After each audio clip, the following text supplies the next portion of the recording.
Hello guys, আমরা তো খাটটা পুরোটা ফিটিংস করিয়ে দিয়েছি। এবার কাস্টমার যেহেতু আমাদের হাইড্রোলিকটা নেননি, তার জন্য আমরা কি করেছি সেটা সুরজ বুঝিয়ে দেবে। বল। আমরা 4 ফুটের কাঠ লাগিয়েছি, তার সঙ্গে গাছও লাগিয়েছি, যেন জিনিসপত্র বার করার সুবিধা হবে। এই যে ডান্ডাটা এখানে লাগিয়ে দিলে আপনার এই ঠ্যাকটা এখানে থাকবে, আপনার প্লাই করবে না। দিদি ওইদিকে যান, আপনি দেখে নিন। একরকম বার করতে পারবেন।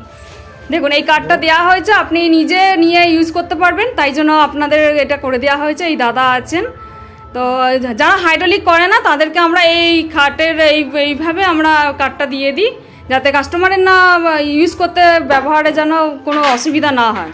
তো এইভাবে এবার নামিয়ে দেবেন। কবজা আমাদের লাগানো হয়ে যাবে, মাঝখানে আমাদের সুরজ লাগিয়ে দেবে। না, তো আপনারা দেখুন, আমরা যত্ন সহকারেই কাজ করছি কাস্টমারের বাড়িতে। এই দিদি দাদা আছেন, তো আপনারাও আসুন। আমরা এইভাবে কাস্টমারের বাড়িতে গিয়ে প্রোডাক্টস ডেলিভারি করে একদম ফিটিংস করে চলে আসছি গ্রামগঞ্জ সব জায়গায়, বর্ধমান থেকে।